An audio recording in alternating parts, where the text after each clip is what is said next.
Clint Eastwood, el monumento inquebrantable de Hollywood a la valentía y la gloria. Durante más de 70 años, se mantuvo en pie como un roble solitario, en medio de la tormenta, remodelando nuestras ideas de masculinidad, justicia y resistencia. Desde El bueno, el feo y el malo hasta Gran Torino, no era solo un actor, era un símbolo, una fuerza, una leyenda viva. Millones le admiraban. Miles de millones conocían su nombre, pero casi nadie conocía realmente al hombre que había detrás del mito. Y ahora, a sus 95 años, el vaquero más duro del mundo se enfrenta a una tragedia para la que ningún papel podría haberle preparado una tormenta silenciosa que ensombrece sus últimos años. La soledad. Traición. Recuerdos que se desvanecen. La atormentadora pérdida de sus seres más queridos. Detrás de esos ojos penetrantes se esconde una angustia más profunda que la de cualquier personaje que haya interpretado. ¿Qué le ocurrió realmente a Clint Eastwood en los silenciosos rincones sin luz de la fama? ¿Qué secreto permanece aún tras las puertas cerradas de su casa vacía? Antes de que Clint Eastwood se convirtiera en el último auténtico vaquero de Hollywood, no era más que un niño a la deriva en el caos de la Gran Depresión, temblando en el asiento trasero de un coche de ciudad en ciudad, sin saber nunca dónde estaría su casa mañana. Nacido en 1930, en el corazón luchador de San Francisco, Clint llegó al mundo con la supervivencia ya grabada en los huesos. Su nacimiento fue monumental. 3,5 kilos. Uno de los bebés más grandes que el hospital había visto nunca, lo que le valió el apodo de Sansón. Pero sus comienzos no tuvieron nada de heroicos. El trabajo de su padre como obrero del acero iba y venía con el viento de California, desarraigando a la familia una y otra vez. A los 10 años, Clint había vivido en más de una docena de ciudades de la costa oeste. No se trataba solo de mudanzas, sino de desplazamientos, cada uno de los cuales le enseñó que el suelo bajo tus pies puede desvanecerse sin previo aviso. En una rara entrevista, Clint confesó: «Aprendes a no encariñarte porque nada permanece». Detrás de esa cita se esconde una infancia marcada por frías camas de motel incómodos, primeros días en escuelas desconocidas y un doloroso silencio que más tarde se convertiría en la base de su estoicismo en la pantalla. Su madre, Ruth, era conocida por su estricta disciplina. Su padre, Clint Sr. Su padre, Clint padre, era una figura pasiva, un hombre que intentaba resistir pero que poco a poco caía en la resignación. Ese desequilibrio emocional obligó al joven Clint a depender de sí mismo, forjándose una independencia que rozaba el aislamiento emocional. Los profesores le tachaban de alborotador. Le hicieron retroceder un curso y finalmente le expulsaron del Instituto Piedmont por grabar imágenes obscenas en la propiedad escolar. El mundo veía a un chico desafiante, pero en su interior había alguien que pedía a gritos estabilidad, control y conexión. La escuela nunca tuvo sentido para mí, recordaba años después, pero la música era diferente. Clint aprendió a tocar el piano a los 12 años, sentado durante horas, con los dedos sangrando, porque se negaba a parar hasta que las teclas dejaban de doler. El piano se convirtió en algo más que un instrumento. Era una metáfora de su espíritu lleno de cicatrices, solitario e implacable. Ni siquiera entonces soñaba con ser famoso. Soñaba con que le escucharan. Imagina a un Clint adolescente practicando Gershwin solo en el garaje mientras otros chicos salían a perseguir sueños que él no podía permitirse. Ese es el verdadero comienzo, no un plató de cine, sino un banco agrietado, un teclado polvoriento y un chico construyendo en silencio su armadura. Su juventud no se forjó con mentores ni aplausos. Se forjó en el rechazo, la fugacidad y el silencio. A los 15 años, Clint ya había interiorizado las verdades más duras de la vida. El amor era condicional, la seguridad era temporal, y si no te cuidabas, nadie lo haría. No son solo detalles de la historia, son las tragedias ocultas tras la leyenda. El mismo dolor que le hizo poderoso, también le hizo distante. Es desgarrador darse cuenta de que la mirada inquebrantable que vimos más tarde en Harry el Sucio o Sin Perdón no era una actuación. Era un recuerdo, el reflejo de una infancia en la que un niño tuvo que convertirse en su propio protector demasiado pronto. Y eso es lo que hace que el ascenso de Clint Eastwood sea tan asombroso. Porque de toda esa soledad no se derrumbó. Escaló. Y detrás de la leyenda que celebramos hay un niño al que nunca debemos olvidar. Antes de que Clint Eastwood se pusiera detrás de una cámara o sostuviera la mirada de millones de personas como una figura legendaria de vaquero, se encontró cara a cara con un momento que puso a prueba su voluntad. Frío, desorientador e inolvidable. En 1951, con solo 21 años, mucho antes de las alfombras rojas, y los Oscar Eastwood ejercía de instructor de natación en los IIS en Fort Worth, California. Un viaje de fin de semana a Seattle, aparentemente rutinario, acabó en desastre cuando el avión militar en el que viajaba sufrió un repentino fallo en el motor y se vio obligado a realizar un aterrizaje de emergencia frente a la costa de Point Reyes. El accidente le empujó a una prueba de vida o muerte que ninguna escena de Hollywood podría reproducir. No había chalecos salvavidas ni un camino claro hacia el rescate, solo puro instinto y determinación. Nadó lo que algunos recuerdan como 3 o 4 kilómetros a través de olas heladas y fuertes corrientes, con los miembros cada vez más pesados por el cansancio y el frío cada vez más intenso a cada brazada. Cada respiración era aguda, cada momento se convertía en una batalla mental y física contra los elementos. Sin embargo, siguió adelante impulsado por algo más profundo que el miedo, un rechazo silencioso a rendirse. Cuando Eastwood llegó por fin a la orilla, empapado, exhausto y temblando de frío, la terrible experiencia no había hecho más que empezar a dejar huella. Aquella noche, grabada en sombras y silencio, se convirtió en un punto de inflexión en su vida. Años más tarde reflexionaría en voz baja: me di cuenta de lo rápido que te pueden arrebatar la vida. No quería perder ni un minuto después de eso. Fue más que un escape cercano. Fue un despertar personal. A partir de entonces, Clint Eastwood no fue simplemente un hombre. Se convirtió en alguien definido por la resiliencia, impulsado no solo por la ambición, sino por una profunda urgencia de vivir plenamente con un propósito. Ese capítulo invisible impulsó su implacable disciplina y ética de trabajo. En el plató se hizo famoso por la rapidez con la que terminaba las películas dirigiendo producciones ajustadas con gran concentración. Para otros parecía eficiencia.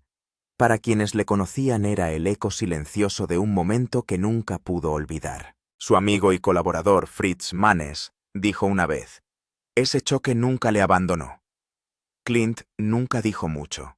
Pero después de eso llevaba el tiempo como un arma. Siempre perseguía un propósito. Esa experiencia también se reflejó en los personajes que creó. Hombres solitarios moldeados por el dolor, guiados por un código personal que nunca se sacude fácilmente. No eran solo actuaciones, eran reflejos. En cada mirada, en cada pausa, en cada elección en la pantalla, pesaba el recuerdo de ese océano frío y vasto, y del niño que emergió de él cambiado para siempre. Pero quizá lo más conmovedor de soportar un momento así es que sus secuelas a menudo pasan desapercibidas. La callada necesidad de control, las noches inquietas, el peso interior que llevaba todo ello, perduraba no en los titulares, sino en el silencio.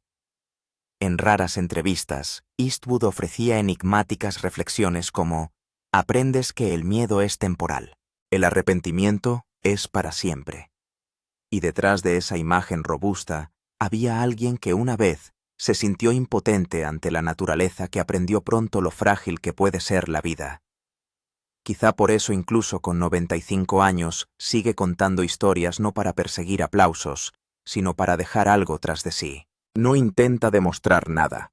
Está rindiendo homenaje a la supervivencia, a las segundas oportunidades, al momento en que salió tambaleándose de aquel mar helado, con un corazón que aún latía y un nuevo fuego en su interior que nunca se apagó.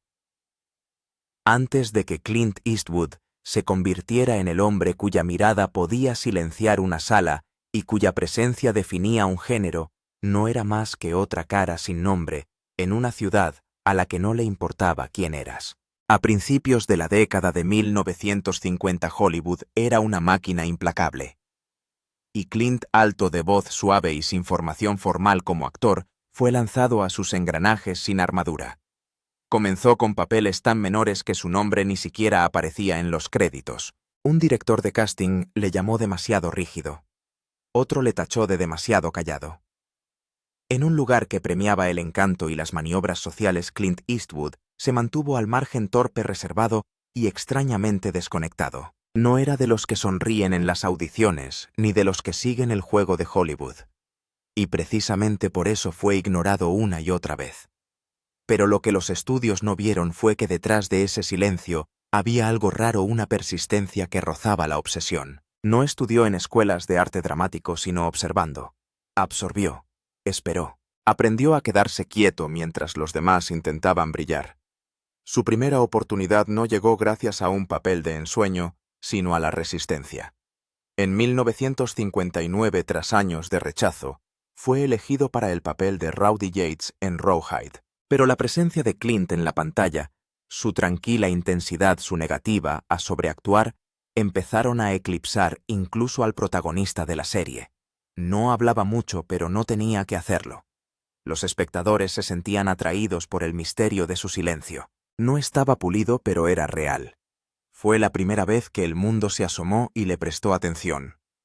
Sin embargo, el verdadero estrellato no llegó hasta que el destino le presentó al director italiano Sergio Leone. Juntos construyeron algo que redefiniría el propio cine. La trilogía Dólares. Un puñado de dólares por unos dólares más, y El bueno, el malo y el feo convirtieron a Clint Eastwood en un fenómeno mundial. Pero lo que la mayoría no sabe es que Clint estuvo a punto de rechazar el papel. El guión apenas tenía diálogos. ¿Por qué iba a interesarle a alguien un vaquero que no habla? Pero algo en el silencio le resultaba familiar, casi autobiográfico. Aceptó, y el resto se convirtió en leyenda. Aquel desconocido sin nombre, estoico, brutal, moralmente gris, no era solo un personaje. Era Clint. Por fin había encontrado la forma de hablar a través del silencio. Y sin embargo, a pesar de la fama, a pesar de su estatus de icono, una sombra le perseguía. En entrevistas a lo largo de los años, Clint insinuó una verdad que pocos entendían. Siempre me he sentido como un extraño, admitió una vez incluso cuando estaba en medio de todo. A pesar de los millones de personas que le observaban y admiraban, muy pocos le conocían realmente. Mantenía su círculo reducido, confiaba en aún menos y a menudo se retiraba del ruido de Hollywood. Detrás de su endurecido exterior, había un hombre que arrastraba en silencio el dolor de la soledad. Siempre el observador, nunca el participante. Incluso en la cima de su fama, rodeado de cámaras y admiradores, a menudo se sentía invisible. Esa paradoja se convirtió en la base de sus personajes en pantalla. Hombres solitarios, aislados por el destino, temidos y respetados, pero nunca realmente conocidos. No eran interpretaciones, eran reflexiones. Clint Eastwood no se convirtió en una estrella por suerte. Se convirtió en una estrella porque se negó a desaparecer. Aguantó, observó, esperó, y cuando llegó su momento no levantó la voz. Dejó que el silencio hablara más alto que nadie. Cuando Clint Eastwood finalmente se puso detrás de la cámara, no fue para perseguir elogios. Era recuperar el control sobre una vida y una carrera que tantas veces le habían hecho sentirse impotente. A principios de la década de 1970, a pesar de haberse convertido en una estrella mundial, Clint estaba cada vez más cansado de ser el rostro que otros moldeaban. Los ejecutivos de los estudios acabaron con sus instintos. Los directores controlaban cada uno de sus movimientos. Y los guiones intentaron enjaularle dentro de la misma persona que le hizo famoso. Dirigir no era ambición, fue una huida. Ya no quería que nadie me dijera cómo sentirme, confesó una vez en una rara entrevista. Su primer gran intento, Play Misty for Me, de 1971, distaba mucho de ser seguro. Un oscuro thriller psicológico sobre la obsesión y la pérdida, reflejo de su propia lucha contra el caos emocional. Era cruda, sin filtros y profundamente personal. Y aunque los críticos no lo entendieron del todo entonces, fue el comienzo de la verdadera voz de Clint Eastwood.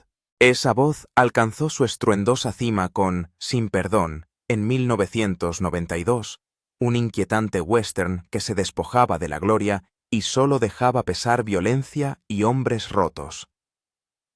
Ganó el premio al mejor director y a la mejor película en los Oscar.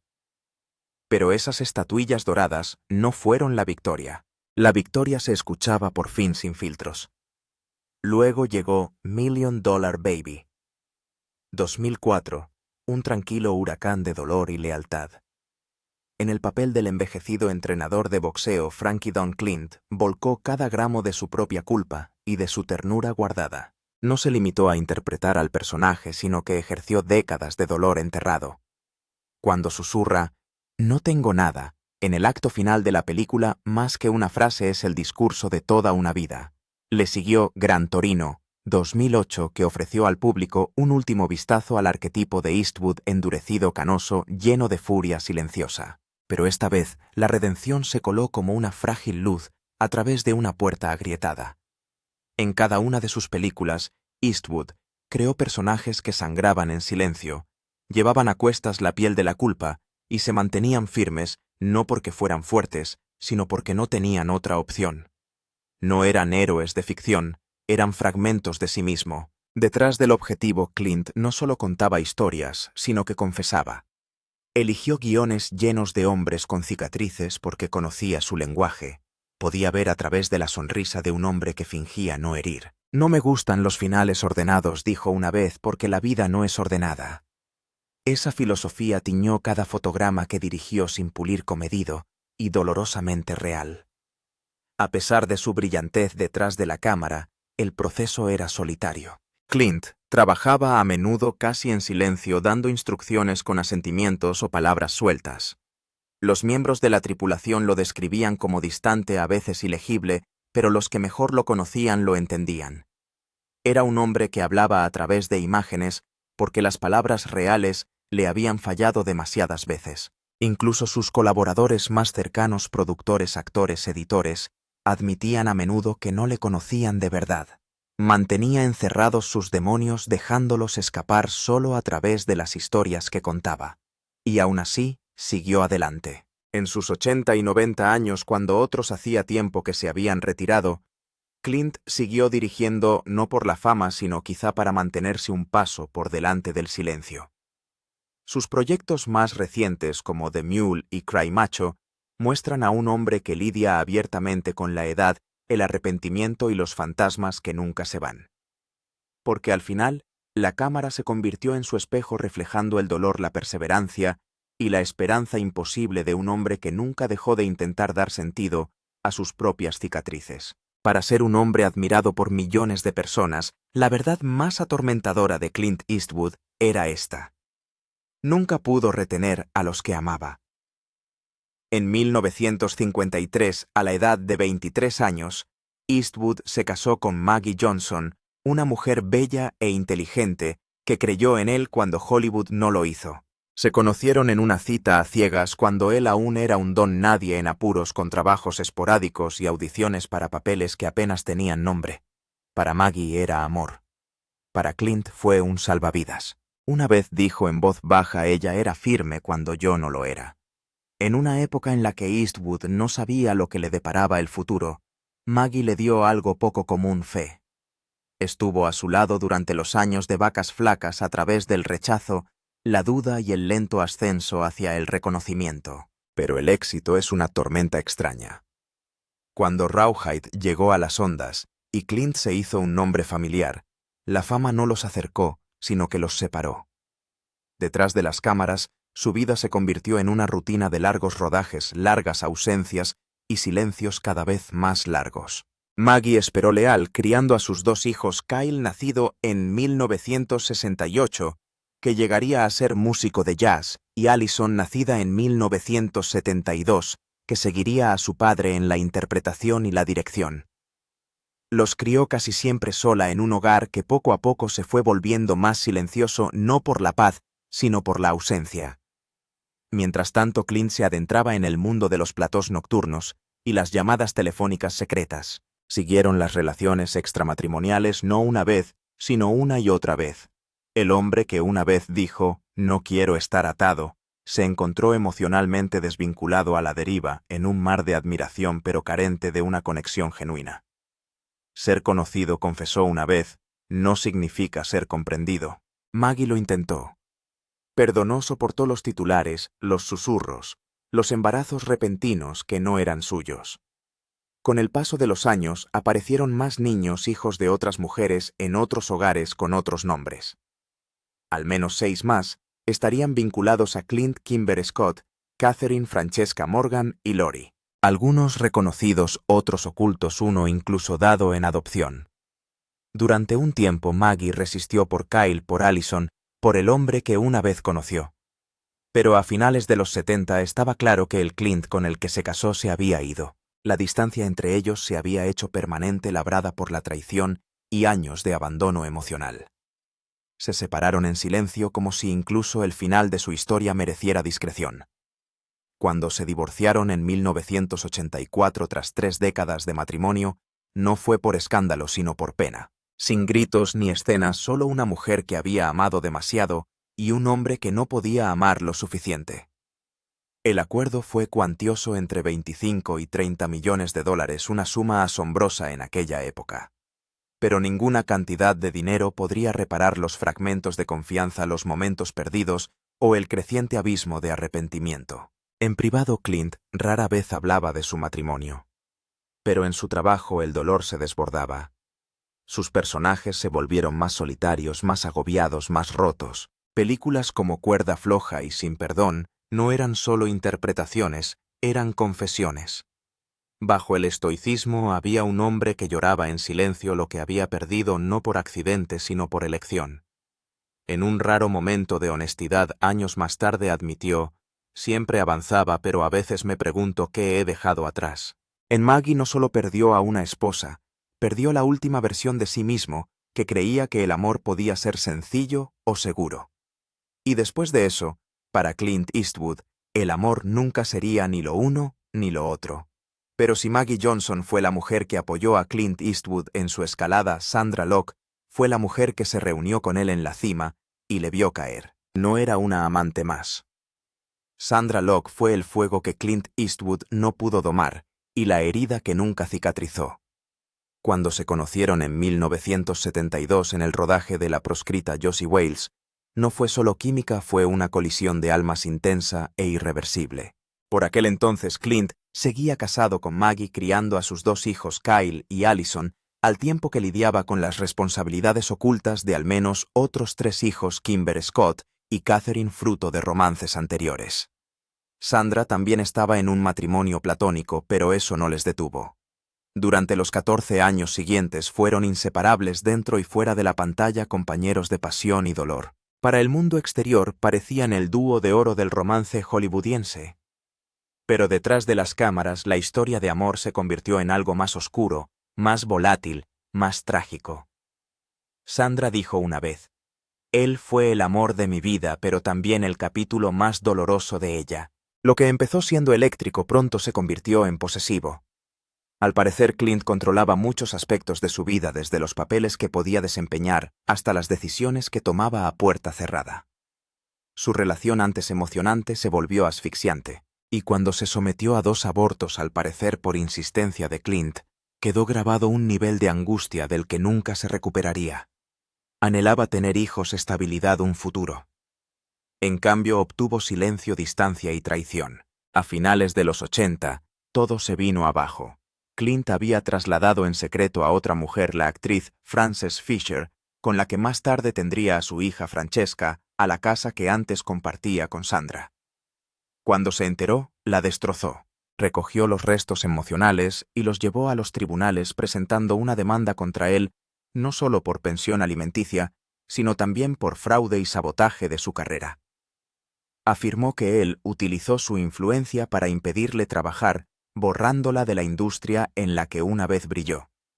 Aunque Clint llegó a un acuerdo extrajudicial, el daño ya estaba hecho. Esto no fue solo una ruptura, era una guerra emocional, la muerte lenta de un amor que una vez había ardido demasiado. Y sin embargo, a través de todas las batallas legales, a través de toda la amargura, Sandra nunca dejó de amarlo de verdad. En una de sus últimas entrevistas antes de su muerte en 2018, dijo en voz baja: «Seguí esperando que él dijera que lo sentía. Pero la disculpa nunca llegó». Y cuando murió de cáncer, Clint no hizo ninguna declaración pública, ni flores, ni palabras finales. Solo un silencio inquietante, tal vez más fuerte que cualquier elogio. Las personas cercanas a Clint dicen que nunca volvió a ser el mismo después de su muerte, que en algún lugar bajo su sereno exterior, una parte de él murió con ella. Quizá porque en el fondo sabía que no habría una segunda oportunidad, ni reconciliación, ni perdón, solo arrepentimiento. Un hombre que construyó su vida forjando leyendas de fuerza y resistencia, se había enfrentado finalmente a una pérdida demasiado cruda para afrontarla. Y en ese silencio, la tragedia de Sandra Locke se convirtió en la suya propia. Un amor que destruyó, una culpa que enterró, y un recuerdo que el tiempo nunca pudo borrar. Cuando Sandra Locke murió en 2018, Clint Eastwood no dijo nada. Ni una declaración, ni un homenaje, ni flores enviadas al servicio. Y sin embargo, quienes le conocían de verdad dicen que su silencio no fue indiferencia, sino devastación. Tras 14 años de amor, rabia, pleitos y angustia, su muerte no fue solo el final de un capítulo, sino el final de cualquier posibilidad de cerrarlo. Para un hombre que construyó su legado sobre una fuerza silenciosa, este era un silencio que gritaba. A los 88 años, Clint había sobrevivido a muchas de las personas que más le importaban, pero perder a Sandra era diferente. Ella no era solo alguien a quien él había amado. Ella era alguien que había sido testigo de las partes más complicadas de él. Alguien que lo había visto crudo, desprevenido, furioso, vulnerable. Y ahora ella se había ido llevándose consigo la última oportunidad de reconciliar el caos que dejaron sin resolver. La mujer que una vez intentó olvidar se había convertido en inolvidable. Sus amigos dicen que tras su muerte se volvió más retraído, más introspectivo. Por fuera seguía trabajando dirigiendo películas como Richard Jewell y Cry Macho, manteniendo la imagen de una leyenda incansable. Pero por dentro, una parte de él se había congelado. En privado a veces se quedaba mirando a lo lejos después de un largo día en el plató diciendo muy poco. Su productor de toda la vida reveló una vez: «Hay fantasmas con los que Clint vive ahora. Sandra es uno de ellos». En los silenciosos rincones de su finca de Carmel, los recuerdos se colaban. Su risa resonando en las viejas habitaciones. El olor de su mezcla de café favorita. El piano en el que una vez se apoyó mientras él componía. Todos detalles mundanos, pero juntos formaban una inquietante sinfonía de arrepentimiento. No es que Clint deseara que las cosas hubieran sido diferentes entre ellos. Es que nunca tuvo la oportunidad de decirlo. No en persona. No con sinceridad. Había pasado décadas construyendo un muro entre él y las personas a las que una vez hizo daño, quizá para protegerlas, o quizá para protegerse a sí mismo de la culpa. Pero cuando Sandra murió, ese muro se derrumbó bajo el peso de palabras no dichas. Una vez admitió en un momento de intimidad: «Lo más duro no es perder a alguien, es saber que ayudaste a alejarlos». A pesar de todos los Oscar éxitos de taquilla y alfombras rojas, Clint Eastwood se enfrentaba ahora al más humano de los arrepentimientos. Aquellos que llevamos demasiado tiempo y de los que hablamos demasiado tarde. Sandra Locke nunca fue un amor más. Ella era el espejo al que no quería enfrentarse y ahora nunca tendría la oportunidad de hacerlo. Y aunque el mundo nunca vea una estatua u homenaje en su nombre, los ojos de Clint cuando vagan él, en el acto final de su larga e histórica vida, justo cuando parecía que Clint Eastwood había encontrado por fin la paz tras décadas de desamor y soledad, Cristina Sandra entró en silencio. No con estilo de alfombra roja, sino con algo mucho más raro. Gentileza. Se conocieron a principios de la década de 2000 en el hotel Mission Ranch de Carmel by the Sea, donde ella trabajaba como camarera. En 2014 ella se había mudado a su casa trayendo consigo una presencia tranquila y con los pies en la tierra. A diferencia del caos de relaciones anteriores, Cristina le ofrecía algo que nunca había conocido de verdad: estabilidad sin condiciones, afecto sin expectativas. Con ella dijo una vez en voz baja: «Por fin dejé de perseguir fantasmas». Durante casi una década, Cristina se convirtió en el ritmo constante de los últimos años de Clint. Compartían comidas tranquilas, largos paseos, veladas, llenas de música más que de recuerdos. A ella no le importaba la fama ni el legado, le importaba el hombre detrás del mito. En una vida llena de mujeres que iban y venían con hijos dispersos por décadas y estados, Cristina era la rara constante. Y para un hombre que siempre había estado solo, ella fue la primera en estar realmente a su lado. Pero el 18 de julio de 2024, la tranquilidad se detuvo. Cristina Sandera falleció a la edad de 61 años a causa de una arritmia cardíaca y una enfermedad aterosclerótica de las arterias coronarias. No hubo titulares ni entrevistas, solo una pérdida silenciosa que dejó a Clint Eastwood devastado de una forma que ninguna cámara podría captar jamás.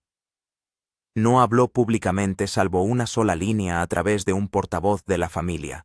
Cristina era una mujer encantadora y cariñosa, y la echaré mucho de menos. A los 94 años, Eastwood se quedó atrás una vez más. El hombre que había sobrevivido a accidentes aéreos, traiciones, escándalos, y al implacable paso del tiempo, se enfrentaba ahora a un último y cruel silencio. Los vecinos notaron el cambio. Las persianas bajadas, el piano inmóvil, las largas pausas entre avistamientos. El hogar, antes lleno de risas tranquilas, ahora solo resonaba con el recuerdo. En el pequeño servicio privado de Cristina, Clint permaneció en silencio en el borde, vestido de negro, sin afeitar, inmóvil. Sin lágrimas, solo con los ojos nublados por algo más profundo que la pena. No hablaba. No tuvo que hacerlo. Tras la última oración se quedó un momento más que los demás con la mano apoyada en la urna. Y mientras los demás se alejaban, susurró algo que nadie pudo oír. Más tarde, su ama de llaves encontró su bufanda favorita todavía doblada en su silla sin tocar. Sus gafas de leer seguían en el alféizar de la ventana. Nada se había movido. No se había guardado nada. Cristina nunca había pedido ser el centro de atención. Nunca había llevado el nombre de esposa ni había pisado alfombras rojas a su lado. Pero para Clint, ella se había convertido en su último refugio. En su presencia, no tenía que ser el icono, el director o el vaquero duro. Podía ser simplemente un hombre que envejecía, finalmente amado, finalmente comprendido. Su muerte no fue solo el final de una relación. Fue el final de un santuario, un recordatorio de que incluso en paz la vida puede ser insoportablemente frágil. Que para Clint Eastwood el amor siempre tuvo fecha de caducidad, y esta vez le ha dejado completamente solo. Ahora, en el silencio de su casa vacía, cuando le preguntan qué tal le va, se limita a decir que ahora vuelve a estar tranquilo. Durante décadas construyó legados en la pantalla. Hombres que luchaban por la justicia, que protegían a los inocentes, que se enfrentaban a la muerte con serena determinación. Pero en la vida real, cuando se trataba de la paternidad, su silencio a menudo hablaba más alto que su presencia. Se sabe que tuvo al menos 8 hijos con 6 mujeres diferentes, aunque durante años se negó a confirmar públicamente el número exacto. Algunos niños ni siquiera supieron que era su padre hasta que fueron adultos. Algunos se mantuvieron en secreto para el mundo, y quizá incluso para el propio Clint. Entre ellas estaba Lori Murray, nacida en los años 50 y adoptada por otra familia. No descubrió su verdadera paternidad hasta décadas después, en una revelación que dejó atónitos incluso a los conocedores de Hollywood. Según un amigo íntimo de la familia, fue como si parte de su pasado volviera a entrar en la habitación en silencio, con respeto, pero de forma innegable. Luego vino Kimber Eastwood, nacida en 1964. Fruto de su largo romance con Roxanne Tunis cuando Clint aún estaba casado con Maggie Johnson, a la que siguieron Kyle 1968 y Allison 1972, los hijos de su matrimonio oficial con Maggie. Años más tarde llegó Scott Eastwood, nacido en 1986 de la azafata Jocelyn Reeves. Ahora es un actor de éxito y quizá el más famoso de los hijos de Clint. Su mandíbula afilada y sus ojos penetrantes recuerdan tanto a un Clint más joven que algunos fans le llaman el renacido Eastwood. Pero el parecido no siempre significa cercanía. No lo hizo fácil, dijo Scott una vez en una entrevista, eligiendo cuidadosamente sus palabras. Hizo que te lo ganaras. Otros hijos son Catherine Francesca, y Morgan, cada uno de ellos, fruto de diferentes relaciones, diferentes fragmentos de una vida vivida en constante movimiento. En total, los hijos de Clint forman un mosaico de líneas temporales y distancias emocionales, cada uno querido a su manera pero rara vez con coherencia. A menudo no cumplía años, no devolvía las llamadas, no se disculpaba. No era cruel, compartía una persona de dentro solo distante siempre en otro lugar. Para el público Clint era estoico y sabio. Para muchos de sus hijos era un misterio.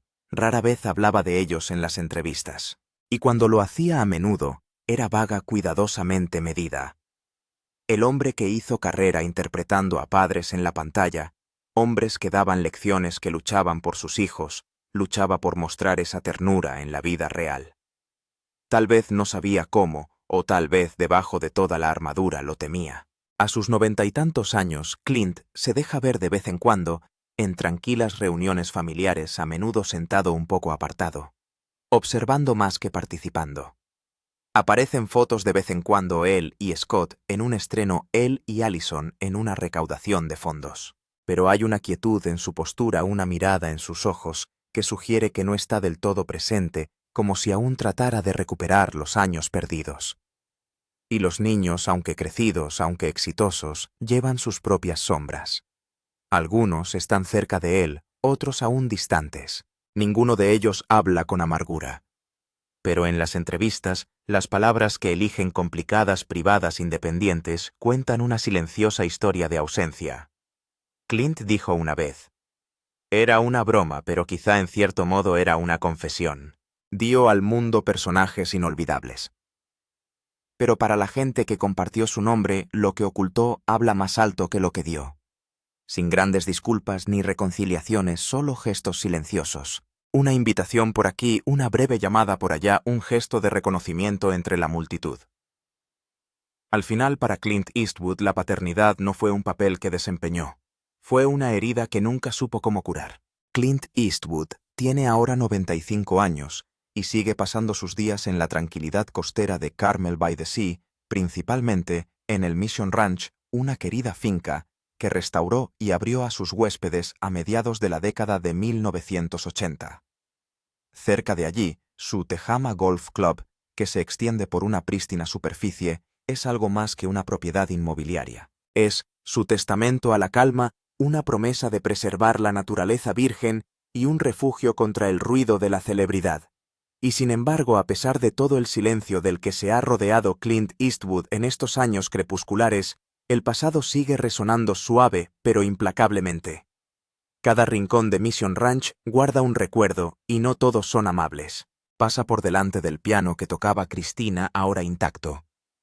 La silla donde leía, ahora siempre vacía. Su ausencia no es ruidosa, es un susurro, una quietud que le sigue de habitación en habitación. Y con ella vienen sombras desde más atrás.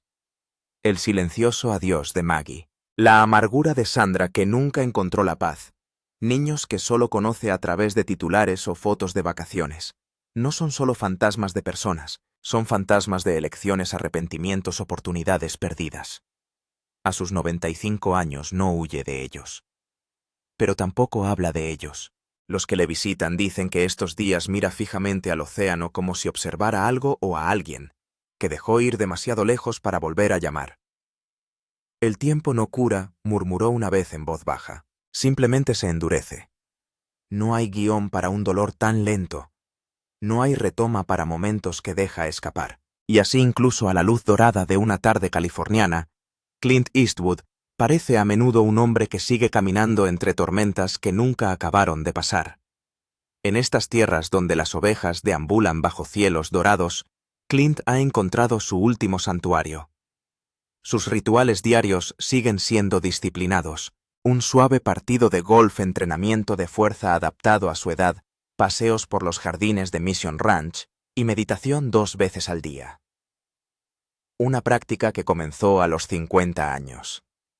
Aunque frágil hace décadas, su cuerpo parece ahora delgado y curtido, pero todavía firme. Su filosofía dietética no ha cambiado desde que la adoptó por primera vez a finales de la década de 1950.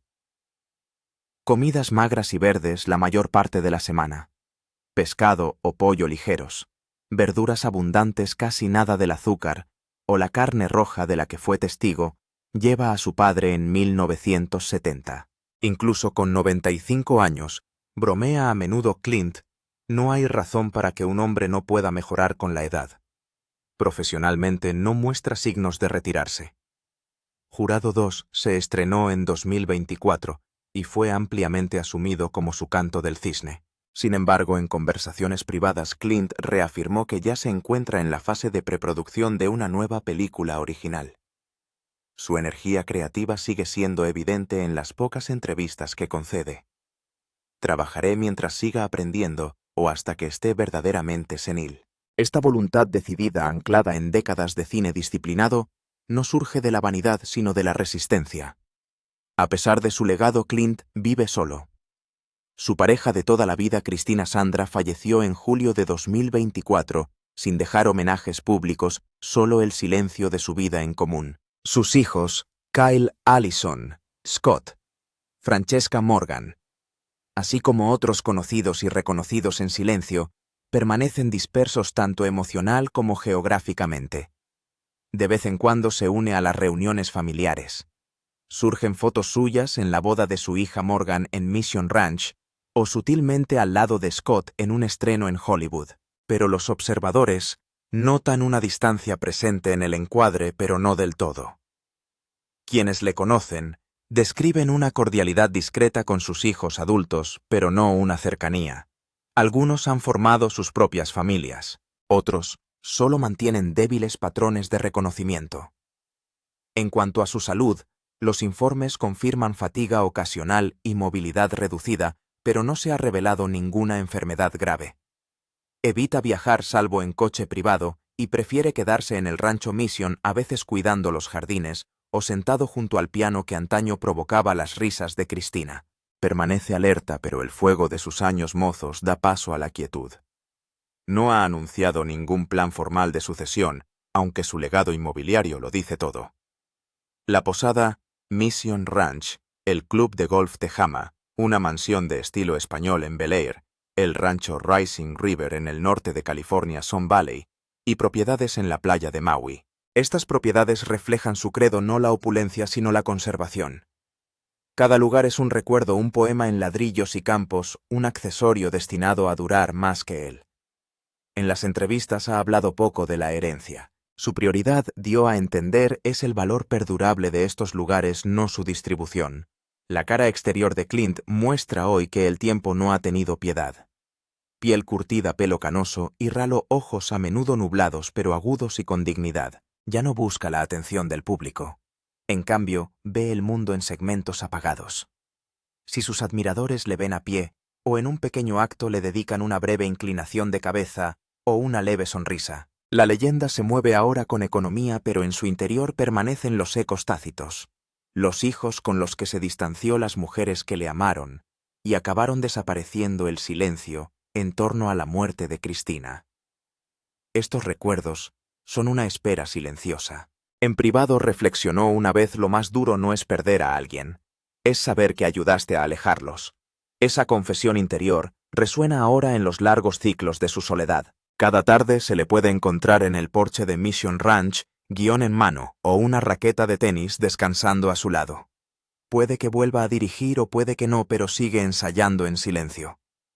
La suya no es una vida de finalidad, sino de legado reimaginado. La sabiduría labrada en la resistencia, no en el aplauso. Este su último capítulo no está coronado por la fama, sino por la persistencia silenciosa. No enmarcado en el drama, sino en el recuerdo. Clint Eastwood sigue siendo un discreto filósofo de la soledad y la supervivencia. Un hombre que construyó el mito, pero que ahora habita suavemente en sus sombras. Nunca fue perfecto, y quizá por eso importaba tanto. Clint Eastwood nunca fue un héroe intachable, ni en la pantalla ni en la vida. Tropezó, hirió a otros. Cargó con heridas que no supo curar y ofreció un amor al que a veces no pudo aferrarse. Pero en todas sus contradicciones se mantuvo fiel a una cosa: la autenticidad. Representaba la fuerza silenciosa en un mundo adicto al ruido. Nos demostró que el valor no siempre ruge.